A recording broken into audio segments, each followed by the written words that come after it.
C'est la première fois de son histoire que Tourisme Côte-Nord lance une campagne promotionnelle aussi tard dans l'année. Habituellement, les messages publicitaires apparaissent plutôt au mois de mars, mais l'organisme touristique croit mordicus qu'il y aura une saison et lance donc une campagne en deux volets. Premièrement, on veut impliquer les Nord-Côtiers en leur demandant d'exposer leur coup de cœur de la région via un site Internet.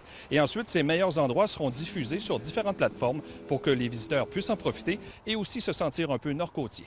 Notre principal défi, là, ça va être de l'attirer, parce que je pense que quand il est rendu, nous, on ne change pas notre promotion, c'est de faire la promotion des attraits aussi vers l'est, donc on intéresse le touriste à aller plus loin, puis là, la durée du séjour s'allonge. Mais vraiment, c'est d'attirer le touriste, pas juste de l'attirer sur la Côte-Nord, c'est de faire comprendre ou d'expliquer aux Québécois qu'ils peuvent voyager et se déplacer entre régions. On peut avoir un été touristique quasi normal. Le député de René Lévesque croit lui aussi qu'il y aura une saison touristique cet été, mais il a encore des craintes. La Côte-Nord, c'est de la nature, c'est de la démesure. C'est très facile d'avoir la distanciation sociale. C'est très facile d'être dans des attraits en plein air et de respecter les mesures sanitaires.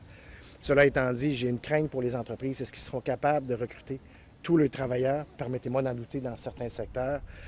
Et est-ce que financièrement, ils seront capables d'assumer une charge supplémentaire, considérant que les touristes ne sont pas là? Donc, ce que je suis en train de dire, c'est que j'ai bon espoir que ça va fonctionner, mais je suis bien conscient que ça représente un énorme défi. Le budget de cette campagne promotionnelle oscille entre 100 et 150 000 $. C'est 3 fois moins que les campagnes précédentes.